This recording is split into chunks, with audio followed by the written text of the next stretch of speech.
Shalom shalom.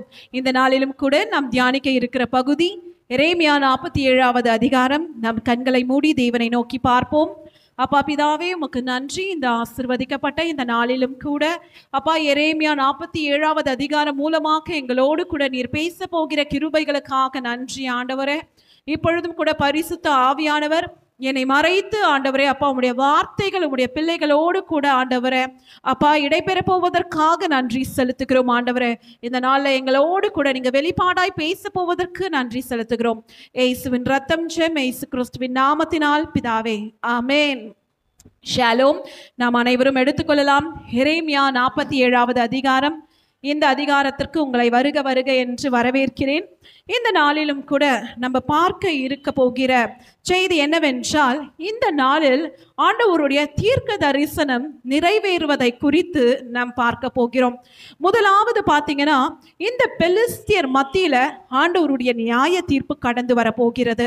அடுத்தது இத்தனை நாள் எரேமியா சொல்லி வந்திருந்த தீர்க்க தரிசனமான வார்த்தைகள் இந்த நாளில் நிறைவேற போகிறது. கடந்த அதிகாரங்கள்ல நம்ம பார்த்தோம் என்னவென்றால், ஆண்டவருடைய நியாய தீர்ப்பு எகிப்துக்கு நேராக வந்ததை குறித்து நம்ம பார்த்தோம் 46வது அதிகாரத்துல. இதுல எரேமியா 46ல இருந்து 48ஆம் அதிகாரம் வரைக்குமே நியாய தீர்ப்பு பார்த்தீங்கன்னா எகிப்து மத்தியிலும் பெலிஸ்தியா மத்தியிலும் மற்றும் மோவாப் மத்தியிலும் கடந்து வருவதை குறித்து நம்ம பார்க்க போகிறோம். இந்த நாள்ல ஆண்டவருடைய வார்த்தை எரேமியா தீர்க்கதரிசி இடம் வருகிறது பெலிஸ்தியரை குறித்து. இந்த நாள்ல இந்த அதிகாரத்திற்கு நான் ஒரு தலைப்பு கொடுக்க விரும்புகிறேன். Do not hold fast your people and let go. அதாவது பிடிமானமாய் நாம் மக்களை பிடித்து வைக்காமல் அவர்களை மன்னித்து விட வேண்டும் என்று. ஹல்லேலூயா. நம்ம எல்லாருக்குமே தெரியும், இஸ்ரவேலுக்கும் இந்த பெலிஸ்தியருக்கும் பார்த்தீங்கன்னா அநேக நாள் யுத்தம் நடந்து கொண்டே தான் இருக்கிறது. ஹல்லேலூயா. இந்த நாளிலும் கூட பார்த்தீங்கன்னா இன்னும் யுத்தம் அது நடைபெற்று கொண்டுதான் இருக்கிறது.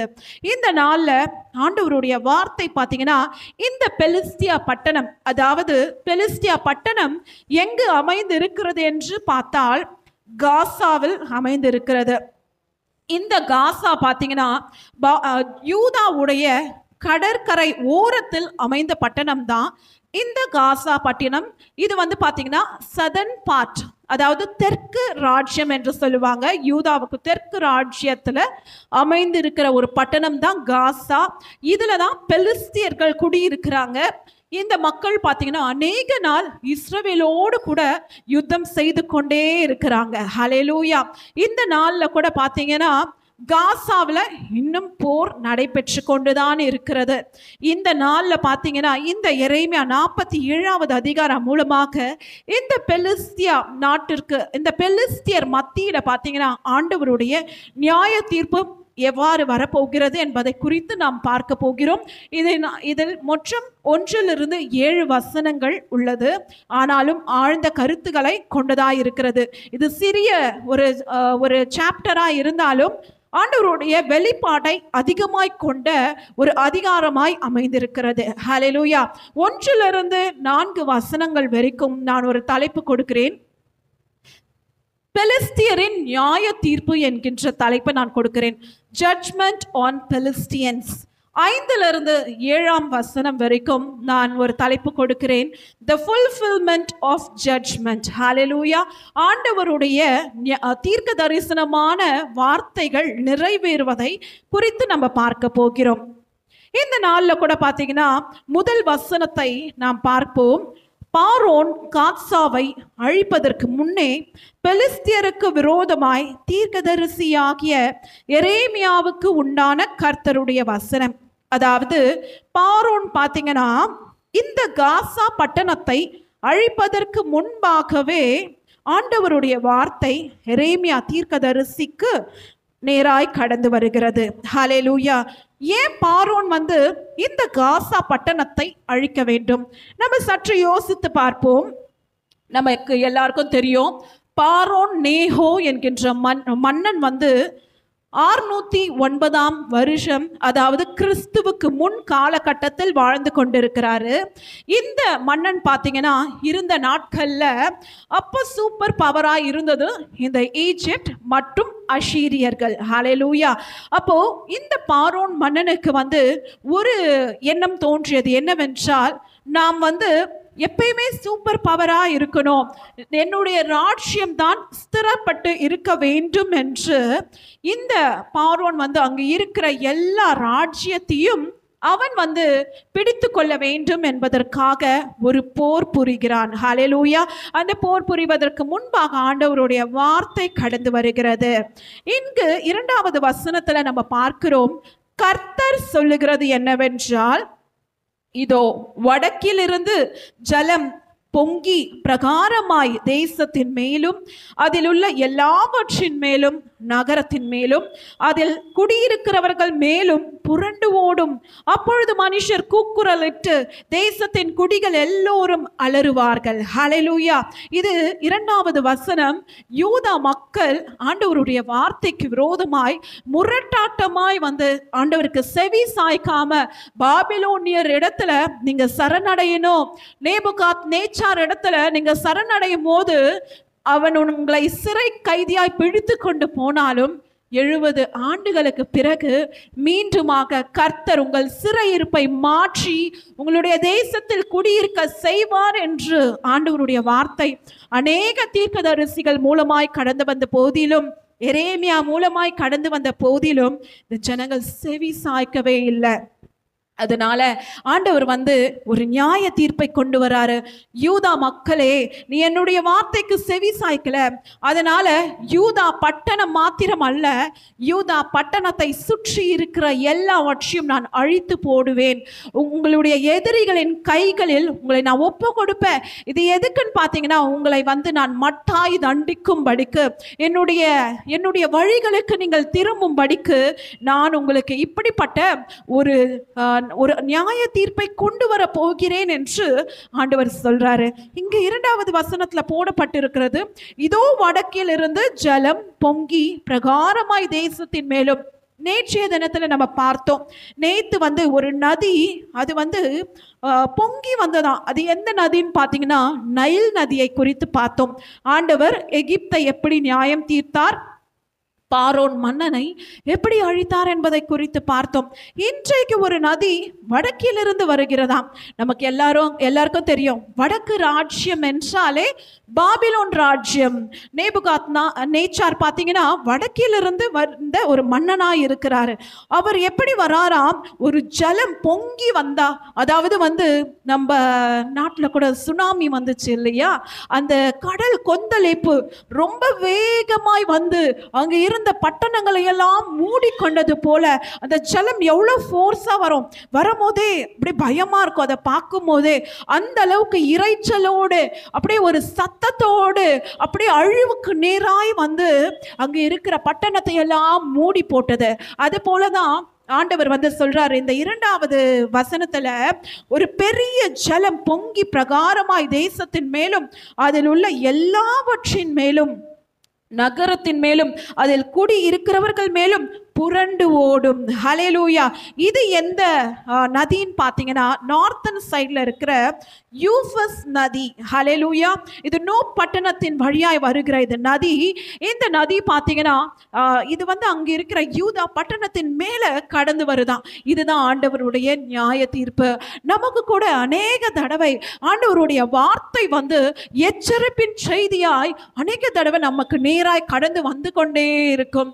ஆனாலும் கூட நம்ம அதை அசட்டையாய் விட்டு நம்ம ஆண்டவருடைய வார்த்தையை கேட்காம கீழ்ப்படியாம நம்ம இருந்தோம் என்றால் நமக்கு தான் அந்த விளைவு நேரிடும். இந்த நாளிலும் கூட கர்த்தர் சொல்லுகிறார், என் மகனே என் மகளே, என்னுடைய வார்த்தைக்கு நீ செவி சாய்க்க வேண்டும். இதோ உனக்கு நேராக என்னுடைய வார்த்தைகள் கடந்து வரும்போது அதை பிடித்து கொள்ள வேண்டும் என்று. ஹல்லேலூயா. இந்த நாள்ல நம்ம பார்க்கிறோம், இந்த பெலிஸ்தியருக்கு விரோதமான ஒரு ஜட்ஜ்மெண்ட். ஏன் பெலிஸ்தியருக்கு விரோதமாக ஒரு ஜட்ஜ்மெண்ட் வரணும்? ஆண்டவர் ஏற்கனவே நம்ம பார்த்தது போல நம்ம 1 சாமுவேல் 2 சாமுவேல் புஸ்தகத்திலெல்லாம் பார்த்தோம் என்றால் இந்த பெலிஸ்தியர் இஸ்ரவேல் ஜனங்களை நெருக்கி கொண்டே இருப்பாங்க. இந்த பெலிஸ்தியருக்கும் இஸ்ரவேல் ஜனங்களுக்கும் யுத்தம் நடந்து கொண்டே இருந்துச்சு. இஸ்ரவேல் ஜனங்களை வந்து கடந்து போக கூடாதபடிக்கு பெலிஸ்தியர் பிடித்து வைத்து கொண்டிருந்தாங்க. அதனால இந்த இஸ்ரவேல் ஜனங்கள் இருதயத்திலையும் ஒரு காயம் ஏற்பட்டது அந்த பெலிஸ்தியர்கள்னால. அதனாலதான் இன்றைக்கு நான் ஒரு தலைப்பு கொடுத்தேன், பிடிவானமாய் நம்முடைய மக்களை பிடித்து வைக்காமல் அவர்களை மன்னித்து விட வேண்டும். அந்த இடத்துல நம்ம எதிரிகளை பிடிவானமாய் பிடித்து வைக்காமல் கூட நம்ம போட்டுக்கொள்ளலாம். காரணம், நம்ம இருதயத்துல கூட நம்மளை காயப்படுத்தினவங்களுடைய பெயர்கள், அந்த நபர்களுடைய முகங்கள் நம்மளுக்கு அப்படியே ஞாபகத்திலேயே இருக்கும். ஐயோ, நம்மளை இப்படி பேசிட்டாங்களே, நம்மளை இப்படி காயப்படுத்திட்டாங்களே, நம்மளை வந்து அன்றைக்கு ரொம்ப கொடூரமாய் நடத்தினாங்களே, அதனால நான் எத்தனை பாடுகள் நான் சந்திச்சேன், அதனால எத்தனை அவமானங்கள் நேரிடுச்சு, எத்தனை நிந்தனைகள் எனக்கு வந்துச்சு, எத்தனை பயத்துக்குள்ளாய் நான் கடந்து போனேன், நான் அவங்கள மன்னிக்கவே மாட்டேன், அவங்கள வந்து நான் என்னுடைய உயிர் இருக்கிற நாளெல்லாம் அவங்களுக்கு வந்து மன்னிப்பே கிடையாதுன்னு நம்ம கூட சில நபரை நிர்ணயம் பண்ணி வைத்திருக்கலாம். ஆனா கர்த்தர் சொல்லுகிறாரு, இதோ ஆண்டவருடைய பிள்ளைகளாய் இருந்துட்டு நம்ம எந்த விதமான ஒரு மக்களாய் நம்ம வாழ போகிறோமா? ஜீவ விருட்சத்தின் மரம் பார்த்தீங்கன்னா வாழ்வு தருகிற மரம். மற்றவர்களை மன்னித்து விட்டு ஏற்றுக்கொள்ளுகிற ஒரு அனுபவத்துக்குள்ளதான் இந்த ட்ரீ ஆஃப் லைஃப், அதாவது ஜீவ விருட்சத்தின் மரம் வந்து குறிப்பிடப்படுகிறது. நம்ம நன்மை தீமை அறியத்தக்கதான கனியை கொடுக்கிற மரத்தை போல இருந்தோம்னா மற்றவங்களை ஜட்ஜ் பண்ணிக்கிட்டே இருப்போம். இங்க ஆண்டவர் சொல்றாரு, அன்றைக்கு பெலிஸ்தியர்கள் இதோ என்னுடைய ஜனங்களுக்கு விரோதமாய் எழும்பினார்கள், அதனால அவர்களை நான் மன்னிக்க மாட்டேன். ஆனாலும் கூட என்னுடைய மகனாய் இருக்கிற நீ, என்னுடைய மகளாய் இருக்கிற நீங்கள் இப்படிப்பட்ட எதிரிகளை மன்னித்து விட்டு அவர்களை மறந்து விடுங்க, நான் உங்களுக்கு கிருபை அளிப்பேன், உங்களை நான் வாழ வைப்பேன், உங்களுடைய காயங்களை எல்லாம் எடுத்து போடுவேன் என்று கர்த்தர் சொல்லுகிறார். ஹல்லேலூயா. இந்த 2வது வசனத்துல நம்ம பார்த்தோம் எப்படிப்பட்ட ஒரு நியாய தீர்ப்பு வருகிறது. பாபிலோன்ல இருந்து இந்த சிறைப்பிடிக்கும்படிக்கு இந்த மக்கள் வராங்க. ஏற்கனவே பார்த்தது போல அந்த காலகட்டத்தில் சூப்பர் பவராக இருந்த எகிப்தியரையும் அஷீரியர்களையும் ஆண்டவர் வந்து பார்த்தீங்கன்னா மடங்கடிக்க போட்டு இந்த பாபிலோன் ராஜ்யத்துடைய அஸ்திவாரத்தை வந்து ஸ்திரப்படுத்துகிறார். நேபுகாத் நேச்சார் எழும்பி அங்கே இருக்கிற எல்லா ராஜ்யத்தையும் வந்து மடங்கடித்து தன்னுடைய ராஜ்யத்தின் கொடியை நிலைநாட்டுகிறார். காரணம், ஆண்டவர் வந்து நேபுகாத் நேச்சாரை எழுப்புகிறார். தங்களுடைய ஜனங்களை வந்து மட்டாய் தண்டிக்க வேண்டும் என்பதற்காக. 3வது வசனத்துல நம்ம பார்க்கிறோம், அவர்களுடைய பலத்த குதிரைகளுடைய குளம்புகளின் சத்தத்தையும் அவர்களுடைய ரதங்களின் கடகடப்பையும் அவர்களுடைய உருளைகளின் இரைச்சல்களையும் கேட்டு தகப்பன்மார்கள் தங்கள் கை ஆய்ந்து போனதினால் தங்கள் பிள்ளைகளையும் நோக்கி பாராதிருப்பார்கள். என ஒரு கொடுமையான ஒரு சூழ்நிலைக்குள்ள இந்த யூத மக்கள் வாழ்ந்திருப்பாங்க இல்லையா? ஆண்டவரை மறந்துட்டு ஆண்டவருடைய வார்த்தைக்கு விரோதமாய் போனதுனால ஒரு நியாய தீர்ப்பு வருகிறது. ஒரு ஒரு சிறைப்பிடிப்பின் காலத்துக்குள்ளாய் அவங்க கடந்து போறாங்க. அப்போ இந்த நேபுகாத் நேச்சார்லாம் பாத்தீங்கன்னா தன்னுடைய குதிரையில அந்த பாத்தீங்கன்னா அந்த ரதத்துல வரும்போதே ரொம்ப வல்லமையோடு ஆக்ரோஷமாய் வந்து கடந்து வந்திருப்பாரு. அந்த அந்த குதிரைகளுடைய சத்தம், அடுத்தது அந்த சக்கரத்துடைய சத்தத்தை கேட்கும் போது ஜனங்கள் அலறுவாங்க.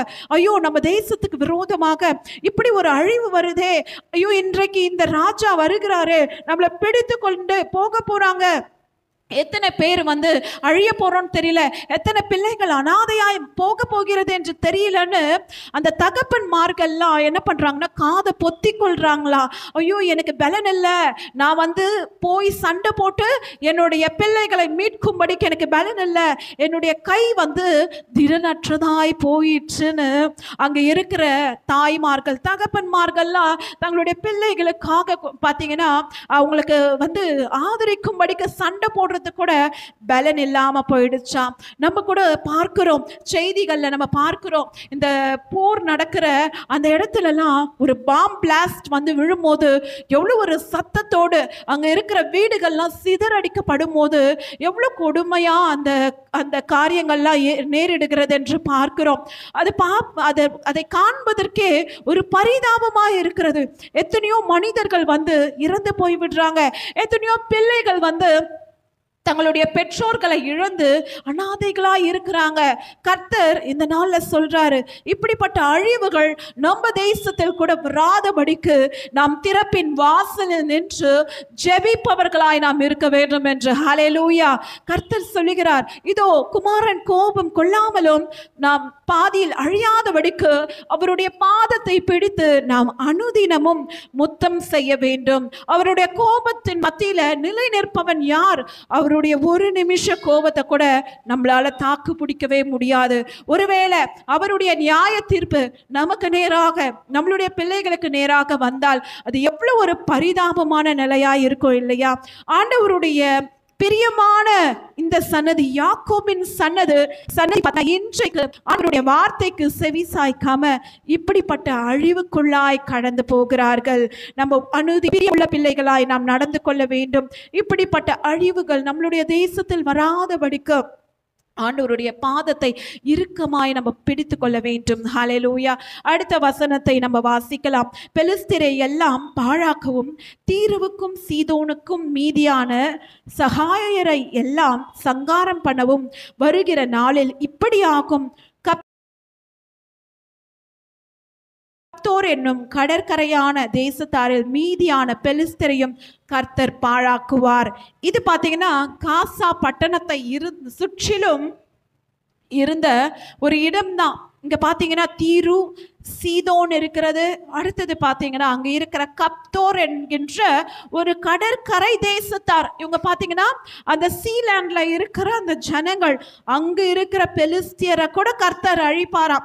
ஏற்கனவே ஆண்டவர் வந்து இந்த பெலிஸ்தியருக்கு விரோதமாக அநேக தீர்க்க தரிசனமான வார்த்தைகளை கொடுத்தார். காரணம், இந்த ஜனங்கள் எகிப்தியரை இந்த ஜனங்கள் பாத்தீங்கன்னா எகிப்தியரை மாத்திரம் அல்ல, இஸ்ரவேல் ஜனங்களை, ஆண்டவருக்கு பிரியமான ஜனங்களை நிந்திக்கிற ஒரு கூட்டமாய் இருந்தார்கள். அதனால ஆண்டவர் ஞாபகம் வைத்து இந்த பெலிஸ்தியரை அழித்து போடுகிறார். ஹல்லேலூயா.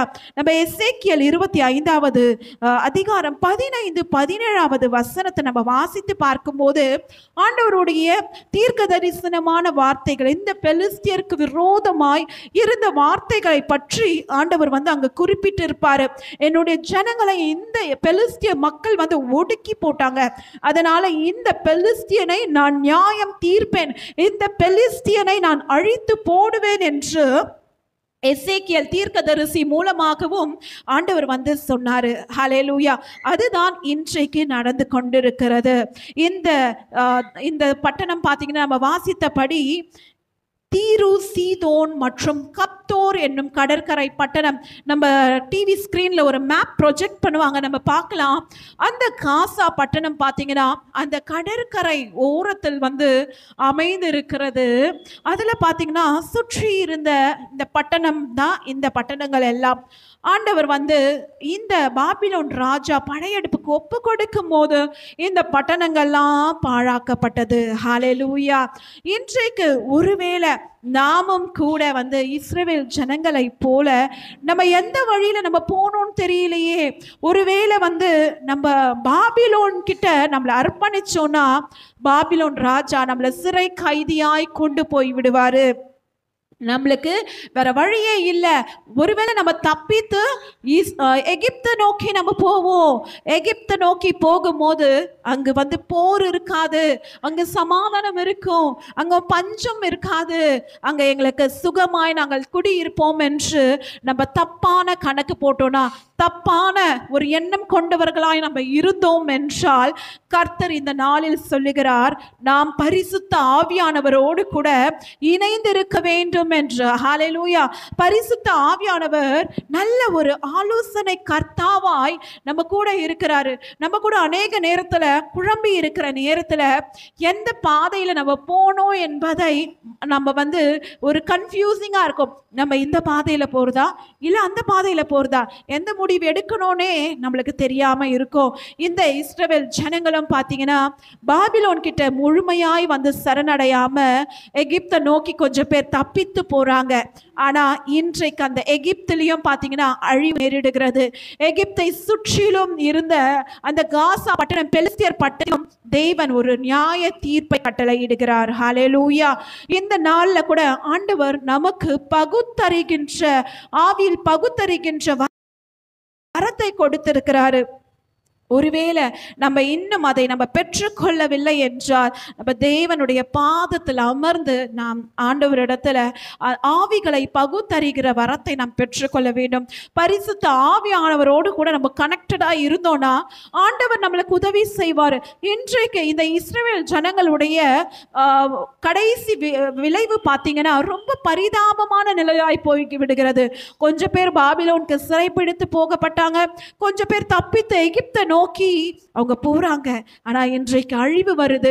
கடைசியில யாருமே தங்களுடைய சொந்த தேசத்துக்கு கூட அவங்க திரும்பி வர முடியாதபடிக்கு ஒரு சூழ்நிலை நேருகிறது. இந்த நாள்ல கூட பாத்தீங்கன்னா நம்மளுடைய தேசத்து தலைவர்களுக்காகவும் நம்ம ஜெபிக்கிறோம். ஏன்னா தேசத்து தலைவர்கள்லாம் பாத்தீங்கன்னா அவங்க சரியான முடிவுகளை ஏறெடுக்கணுமே, சரியான முடிவுகளை அவர்கள் தேர்ந்தெடுக்க வேண்டுமே. நம்மளுடைய தேசத்துக்கு நன்மையான திட்டங்களை கொண்டு வரும்படிக்கு அவங்க எந்த பக்கத்துல போகணும் என்பது அவங்களுக்கு வெளிப்பாடை கர்த்தர் கொடுத்தாதான் அவங்களால சரியான முடிவுகளை எடுக்க முடியும். ஒருவேளை அவங்களுக்கு அந்த வெளிப்பாடு இல்லை என்றால் தவறான முடிவுகள் எடுத்து நம்மளுடைய தேசம் ஒரு அழிவுக்கு நேராக, நம்மளுடைய தேசம் ஒரு நல்ல பலனை கொடாதபடிக்கு போகக்கூடாது. அதனால ஆண்டவருடைய பிள்ளைகளாகிய நாம் நம்மளுடைய தேசத்து மக்களுக்காக ஜெபிக்க வேண்டியது, தேசத்து தலைவர்களுக்காகவும் ஜெபிக்க வேண்டியது கடமையாய் அமைந்திருக்கிறது. ஹல்லேலூயா. நாம் ஒவ்வொரு நாளும் நம்மளுடைய தேசத்துக்காகவும் நம்மளுடைய தேசத்தை ஆட்சி செய்கின்ற ஒவ்வொரு தேசத்து தலைவர்களுக்காகவும் நாம் திறப்பி நின்று நாம் ஜெபிக்க வேண்டும். தேவனுடைய இரக்கத்தை நாம் பெற்றுக்கொள்ள வேண்டும். அது மாத்திரமல்ல, வேலை ஸ்தலத்துல மார்க்கெட் பிளேஸ்ல லீடர்ஸா இருக்கிறவங்க அவங்களும் பார்த்தீங்கன்னா ஆண்டவர்கிட்ட ஒவ்வொரு நாளும் கனெக்டடா இருக்கணும். அவங்களுக்காகவும் ஜெபிக்கணும். அவங்க யாரை சார்ந்து வாழ்றாங்க?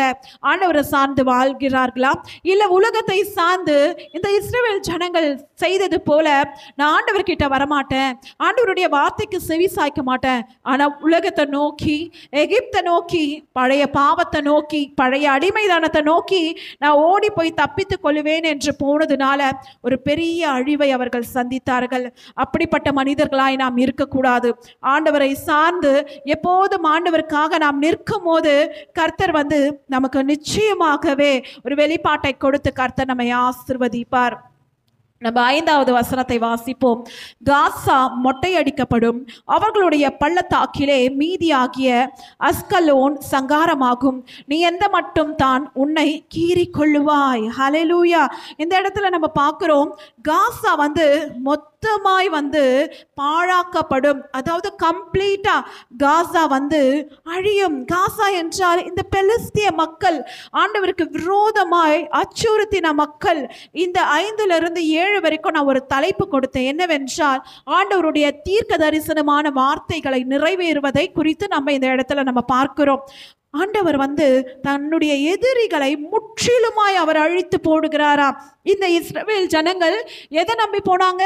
எகிப்துல எங்களுக்கு நல்ல ஒரு இருப்பிடம் இருக்கும், நல்ல எங்களுக்கு ஒரு சூழ்நிலை அமைந்திருக்கும், எக்கால சத்தம் கேட்கப்படாது என்று. ஆனால் ஆண்டவர் அதை கம்ப்ளீட்டா அழிக்கிறார். ஹல்லேலூயா. நம்ம இந்த நாளில் கூட ஒருவேளை உலகத்தை நம்பி நம்ம போறோம்னா நம்ம நினைக்கலாம், நம்ம ஐஸ்வர்யவானா மாறிடுவோம், இதுக்கப்புறம் நான் ரொம்ப நல்ல வசதியா இருந்துடுவோம், நம்ம இனி குறைவிட மாட்டோம் என்று நம்ம மாறக்கூடாது. கர்த்தருடைய ஆசீர்வாதமே ஐஸ்வர்யத்தை தரும், அதனோடு வேதனை கூட்டார். ஹல்லேலூயா. அது கர்த்தர் கொடுக்கிற ஆசீர்வாதமா இருந்தால் கர்த்தர் கர்த்தர் நிச்சயமாய் நம்மை ஆசீர்வதிப்பார். அது வேற வழியா வந்துச்சுன்னா அது எப்படி வந்துச்சோ அது அப்படியே போயிடும், கூட எக்ஸ்ட்ராவான வேதனைகளும் உண்டாகும். இந்த நாள்ல கூட நம்ம எந்த பக்கத்தை நம்ம வந்து தேர்ந்தெடுக்க போகிறோம், எந்த பாதையை நம்ம வந்து தேர்ந்தெடுக்க போகிறோம்? ஆண்டவரோடு கூட நம்ம வந்து ஆண்டவருடைய வழியை நம்ம சூஸ் பண்ண போறோமா, இல்ல ஆண்டவரை விட்டுட்டு இந்த இஸ்ரவேல் ஜனங்கள் எகிப்தை நோக்கி ஓடினது போல நம்ம உலகத்தின் வழியை நம்ம தேர்ந்தெடுக்க போகிறோமா என்று சற்று யோசித்து பார்ப்போம். அடுத்தது இந்த நாளில் கூட பார்த்தீங்கன்னா நம்ம இந்த போர் புரிகிற இடங்களுக்காக நம்ம ஜெபிக்க வேண்டும். நம்ம கடைசி காலத்தில் கடைசி மணித்துளியில் நம்ம வாழ்ந்து கொண்டிருக்கிறோம். எங்கு பார்த்தாலும் போருடைய உச்சகட்டம் எட்டி கொண்டிருக்கிறது. அநேக போர் தலங்கள் பார்த்தீங்கன்னா அது ஒரு பார்த்தீங்கன்னா அது ஒரு சுடுகாடை போல அமைந்து இருக்கிறது. நம்ம பார்க்கிறோம் ரஷ்யா உக்ரைன்ல ஒரு உச்சகட்டமான போர் நடந்து கொண்டிருக்கிறது. இஸ்ரேல் காசா மத்தியில பாத்தீங்கன்னா ஒரு போர் நடந்து கொண்டிருக்கிறது. அங்கெல்லாம் என்ன பண்றாங்க, அவங்களுக்கு வர வேண்டிய அந்த ஒரு நன்மையானவற்றெல்லாம் அவங்க பார்த்தீங்கன்னா அதை ஸ்டாப் பண்ணிடுறாங்க. அது உணவாக இருக்கட்டும், அதை வந்து வரக்கூடாதபடிக்கு அந்த இடத்துல வந்து பிளாக் பண்ணிடுறாங்க. சரியா இன்டர்நெட் கனெக்ஷன் கூட வரமாட்டேன், அவங்க இன்னொருத்தவங்கள தொடர்பு கொள்ள முடியல, அவங்களுக்கு ப்ராப்பரான வந்து டிரான்ஸ்போர்ட்டேஷன் இல்லை. அந்த இடத்துல இருந்து தப்பிச்சு வேற இடத்துக்கு போகணும்னா கூட அவங்களுக்கு நல்ல வந்து ஒரு வழிகள் இல்லாதபடிக்கு எதிரியானவன் வந்து தடை பண்ணி போடுகிறான். இன்றைக்கு நாம் தேவ பிள்ளைகளாய் இருக்கிற நாம் வந்து நம்மளுடைய அண்டை நாடுகளுக்காக நாம் ஜெபிக்க வேண்டும். நம்முடைய தேசத்துக்காக மாத்திரம் அல்ல, திறப்பில் நின்று எல்லா சுற்றி இருக்கிற அண்டை நாடுகளுக்காக நாம் ஜெபிக்கும் போது ஆண்டவர் நிச்சயமாக அவருடைய கிருபை நம் மத்தியில கடந்து வரும். ஹல்லேலூயா. அடுத்தது 6-7 வாசித்து முடிப்போம். கர்த்தரின் பட்டயமே, எந்த மட்டும் அமர்ந்திருப்பாய், உன் உரைக்குள் திரும்பி வந்து ஓய்ந்து அமர்ந்திரு. இந்த ஸ்டேட்மெண்ட்டை யார் சொல்றான்னு பார்த்தா எரேமியா சொல்றாரு. எரேமியா ஆண்டவரை நோக்கி விண்ணப்பம் பண்றாரு. ஆண்டவரே, உங்களுடைய பட்டயம் எந்த மட்டும் அமராதிருக்கும்? எவ்வளவு நாள் இப்படிப்பட்ட ஒரு போரை இந்த மக்கள் சந்திக்கணும், எகிப்து சந்திக்கணும், இஸ்ரவேல் ஜனங்கள் சந்திக்கணும்.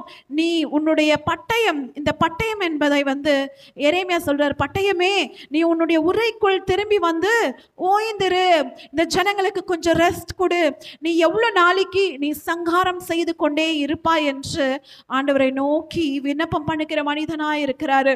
அப்போ ஒரு பட்டயம் வந்தாலே என்ன நேரிடும்? அங்க ஒரு அழிவு நேரிடும், நாசம் நேரிடும். கடைசியில அதோடைய விளைவே பார்த்தீங்கன்னா ரொம்ப சோகத்துல தான் முடியும். 7வது வசனம் போட்டு இருக்கிறது, அது எப்படி அமர்ந்திருக்கும்? அஸ்கலோனுக்கு விரோதமாகவும் கடல் துறை தேசத்துக்கு விரோதமாகவும் கர்த்தர் அதற்கு கட்டளை கொடுத்து அவ்விடங்களுக்கென்று அதை குறித்தாரே.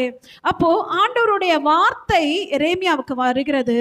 அந்த பட்டயம் எப்படி அமர்ந்திருக்கும்? எரேமியாவே, இந்த பட்டயம் எதற்கு நேராய் வந்து நிர்ணயம் பட்டிருக்கு என்றால் அஸ்கலோனுக்கு விரோதமாகவும் கடற்துறை தேசத்திற்கு விரோதமாகவும் அது வந்திருக்கிறது.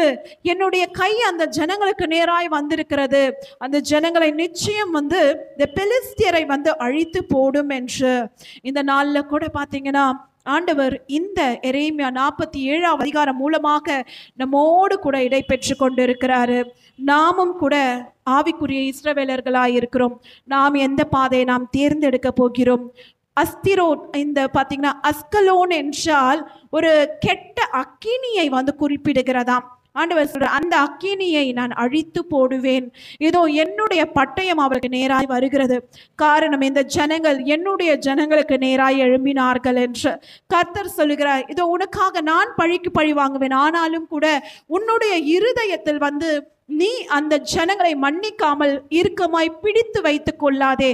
அவர்களை மன்னித்து விட்டுவிடு, அவர்களை மன்னித்து மறந்துவிடு என்று கர்த்தர் சொல்லுகிறார். ஆண்டவர் நம்மளுக்கு முன்பாக 2 விதமான மரத்தை வைத்திருக்கிறார். ஜீவ விருட்சத்தின் மரத்தை வைத்திருக்கிறாரு. அடுத்தது நல்லது கெட்டது அறிகின்ற மரத்தை வைத்திருக்கிறாரு. நம்ம இந்த ஜீவ விருட்சத்தின் மரங்களாய் இருந்தோம் என்றால் அவர்களை மன்னித்து எல்லோரையும் வந்து ஏற்றுக்கொள்ளுகிற ஒரு நபர்களாய் நாம் மாறுவோம். இல்லை என்றால் நாம் வந்து பார்த்தீங்கன்னா நன்மையும் தீமையும் ஜட்ஜ் பண்றவங்களா இருந்தோம்னா நம்மளுடைய விளைவுகளும் மோசமாய் போயிடும். கர்த்தர் இந்த நாள்ல சொல்றாரு, நாம் நாம் ஜீவ விருட்சத்தின் மரங்களாய் நாம் இருக்க வேண்டும். நாம் தேவனை உறுதியாய் பிடித்து கொண்டு நபர்களுக்காக, அதாவது நம்மை காயப்படுத்தினவர்கள், நம்மை கஷ்டப்படுத்தினவர்களுக்கு நாம் திறப்பின் வாசல் நின்று அவர்களுக்காக ஜெபிக்க வேண்டும். அவர்களை மன்னித்து அவர்களை ஆசீர்வதிக்கும் போது கர்த்தர் நம்மையும் ஆசீர்வதிப்பார். அது மாத்திரம் அல்ல, ஆண்டவருடைய எச்சரிப்பின் செய்தி நமக்கு கடந்து வருகிறது. இந்த நாளில் நம்ம யாரை சார்ந்து வாழப்போகிறோம்? தேவனை சார்ந்து வாழப்போகிறோமா, இல்லை உலகத்தை சார்ந்து நாம் வாழப்போகிறோமா என்று இந்த நாளிலும் கூட நாம் பார்த்தபடி நாம் இஸ்ரவேல் ஜனங்களாய், நம் ஆவிக்குரிய இஸ்ரவேலர்களாய் இருப்போம். இந்த நாளில் நாம் உறுதிமொழியை நாம் எடுப்போம். நாம் கர்த்தரை மாத்திரமே உறுதியாய் பிடித்து கொண்டு அவரை சார்ந்து கடைசி வரைக்கும் நிலை நிற்போம். தெய்வ ஆசீர்வாதத்தை பெற்றுக்கொள்வோம். நாம் எழுந்து நின்று தேவனை நாம் ஆராதிப்போம். வாருங்கள். ஹல்லேலூயா. கர்த்தரை நம்பியே நாம் ஜீவிப்போம் என்ற பாடலை நாம் பாடி நம் தேவனை ஆராதிப்போம். ஓரிவாலவா ஷபரவா கரவா.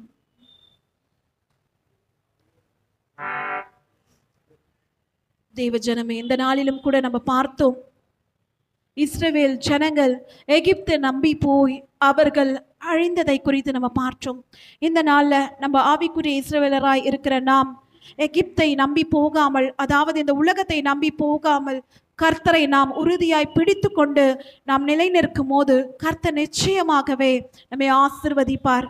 நாம் இந்த பாடலை நாம் பாடும் வேளையில நாமே அர்ப்பணித்து தேவனுக்கென்று ஒப்பு கொடுத்து நாம் ஆண்டவருக்காக வைராக்கியமாய் நாம் நிற்போம்.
ஸ்தோத்திரிக்கிறோம் ஆண்டவரே. பரிசுத்தமுள்ள பிதாவே, ஆசீர்வதிக்கப்பட்ட இந்த காலை வேலைக்காக உமக்கு நன்றி செலுத்துகிறோம் தகப்பனே. அப்பா, இப்பொழுது உம்முடைய வார்த்தைகள் எங்களோடு இடைப்பட்ட கிருபைக்காக உமக்கு நன்றி தகப்பனே. எங்கள் பரிசுத்த ஆவியானவரை இந்த நாளில கூட அப்பா, எங்கள் மாம்சம் ஒன்றும் வெளிப்படாதபடி உம்முடைய சித்தத்தின்படி எங்கள் வார்த்தைகள் வெளிப்படும்படியாக முழுவதும் முற்றிலுமாக நீர் எங்களை பலப்படுத்தி ஆட்கொள்ளும்படியாக ஜெபிக்கிறோம். இயேசுவின் ரத்தம் ஜெயம், இயேசுவின் நாமத்தினால் பிதாவே, ஆமென். எரேமியா 47 அதிகாரம் 4 வசனம். பெலிஸ்தரை எல்லாம் பாழாக்கவும் தீருவுக்கும் சீதோனுக்கும் மீதியான சகாயரை எல்லாம் சங்காரம் பண்ணவும் வருகிற நாளிலே இப்படி ஆகும். கப்தோர் என்னும் கடற்கரையான தேசத்தாரில் மீதியாகிய பெலிஸ்தரையும் கர்த்தர் பாழாக்குவார். இந்த வசனங்களை பார்க்கிறோம். பெலிஸ்தரை விரோதமாக ஆண்டவர் சொல்லுகிற இந்த வார்த்தைகளை நாம் கேட்கிறோம். ஏன் இந்த பெலிஸ்தருக்கு விரோதமாக தேவனுடைய வார்த்தை வருகிறது என்றால், இந்த பெலிஸ்தர்கள் இருதயத்துல பழைய கசப்புகள், பழைய காயங்களை அவர்கள் வைத்துக் கொண்டிருக்கிறார்கள் என்று இந்த நாளில கூட நம்மை நாமே உய்த்து ஆராய்ந்து பார்ப்போம். நம்மளுடைய வாழ்க்கையிலும் அநேக நேரங்கள்ல நிறைய கசப்புகள், நிறைய காயங்களை வைத்து அதை மன்னிக்கவும் முடியாதபடி, அதை மறக்கவும் முடியாதபடி நாம் இருப்போம். இந்த நாளில கூட பரிசுத்த ஆவியானவர் நம்மோடு இடைப்பட்டு கொண்டிருக்கிறார். எந்தெந்த கசப்புகள், எந்தெந்த காயங்கள் இந்த நாளில் நம்மளுடைய இருதயத்துல இருக்கோ, இப்பொழுது அவை எல்லாவற்றையும் நம் பரிசுத்த ஆவியானவர் தாமே நம்மிலிருந்து அகற்றும்படியாக நம்மை நாமே அவரிடத்துல தாழ்த்தி ஒப்பு கொடுத்து நாம் ஜெபிப்போம். இப்பொழுது அவருடைய உன்னத பலத்தினால நம் இருதயத்தில் இருக்க எல்லா கசப்புகளையும், எல்லா காயங்களையும் கர்த்தர் மாற்றுவார். இப்பொழுது நாம் தலைகளை தாழ்த்தி நம் முன்பதாக கடந்து வந்து தேவனிடத்தில் நாம் அர்ப்பணித்து நாம் ஜெபிப்போமா?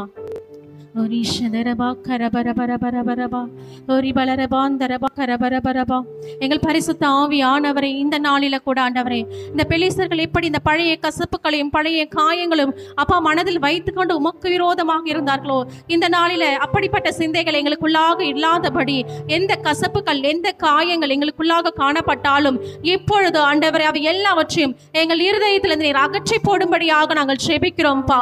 அப்பா, உம்முடைய பரிசுத்த ஆவியானவர் தாமே அப்பா மீண்டுமாக எங்களை புதுப்பித்து தரும்படியாக எல்லா கசப்புகளையும் எல்லா காயங்களையும் எங்கள் இருதயத்திலிருந்து அகற்றி போடும்படியாக நாங்கள் ஜெபிக்கிறோம்ப்பா.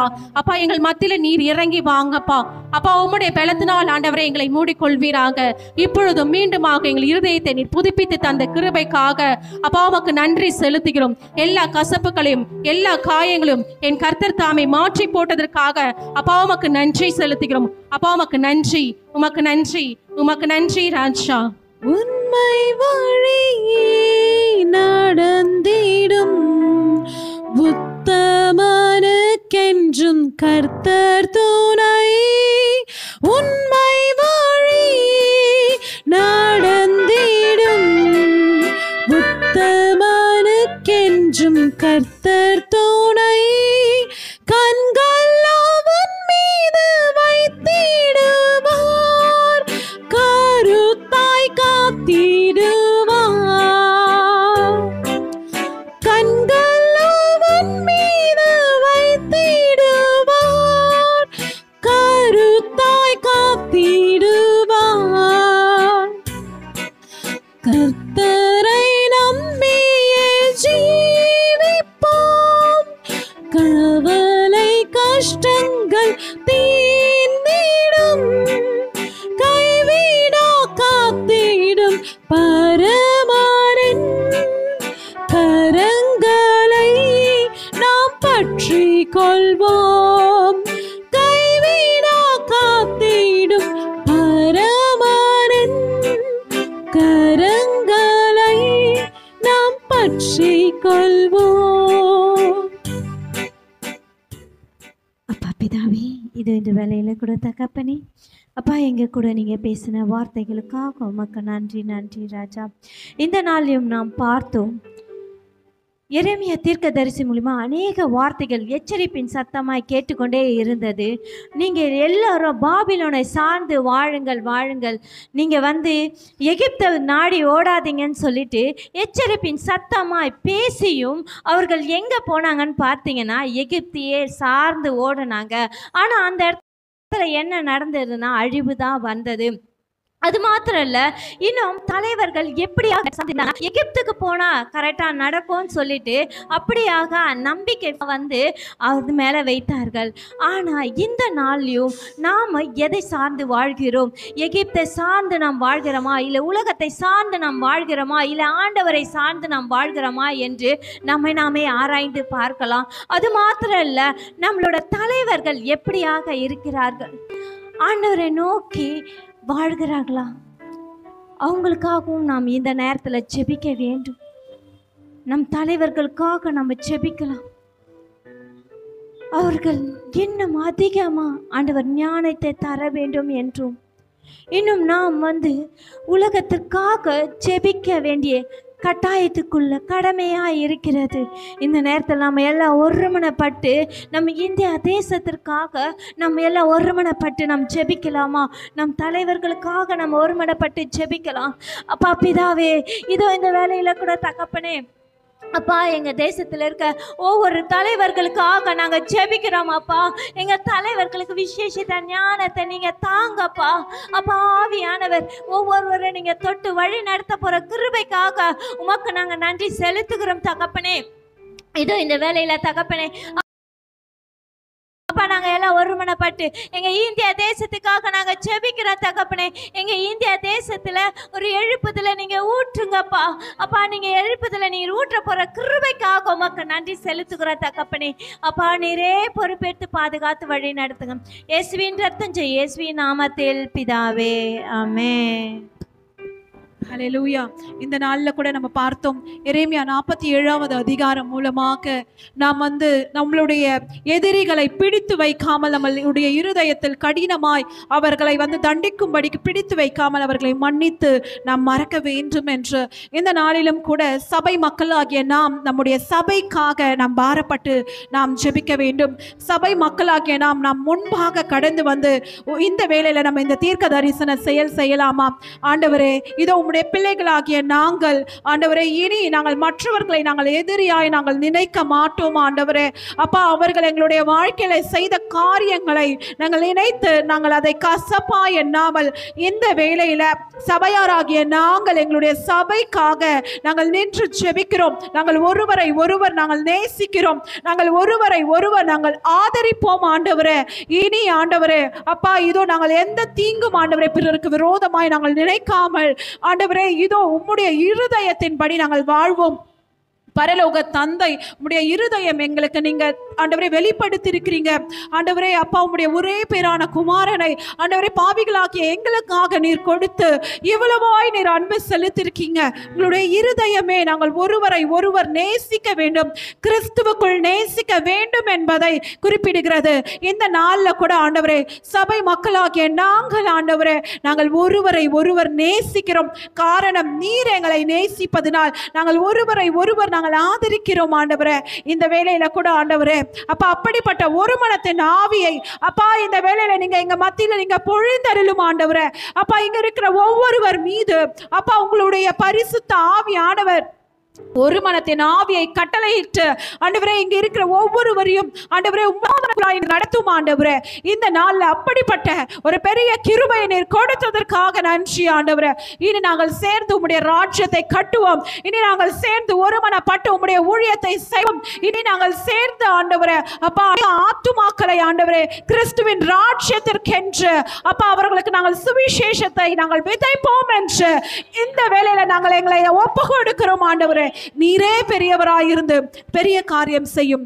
இயேசுவின் ரத்தம் ஜெயம், இயேசு கிறிஸ்துவின் நாமத்தினால் பிதாவே, ஆமென், ஆமென், ஆமென். இந்த நாளிலும் கூட நாம் கேட்டோம், நாம் பிறரை எதிரியாய் நாம் நினைத்து அவர்களை பிடிவானமாய் பிடித்து கொள்ளாமல் அவர்களை மன்னித்து மறக்க வேண்டும் என்று. கர்த்தர் தாமே உங்களையும் ஆசீர்வதிப்பாராக. ஷாலோம். கடைசி ஆசீர்வாதத்துக்கு நேராக கைகளை விரித்துக் கொள்ளும். ஈவரக்கா அடோனாய் வயீஷ்மரக்கா யா ஏ அடோனாய் பனவ் அல்லக்கா விஹுனக்கா ஈஷா அடோனாய் பனவ் அல்லக்கா வயசம் லக்கா ஷாலோம் வயசம் லக்கா ஷாலோம். கர்த்தர் உன்னை ஆசீர்வதித்து காக்க கடவர். கர்த்தர் தன் முகத்தை உன்மேல் பிரகாசிக்க பண்ணி உன்மேல் கிருபையா இருக்க கடவர். கர்த்தர் தன் முகத்தை உன்மேல் பிரசன்னமாக்கி உனக்கு சமாதானம் கட்டளையிட கடவர். ஹல்லேலூயா, ஹல்லேலூயா, ஹல்லேலூயா.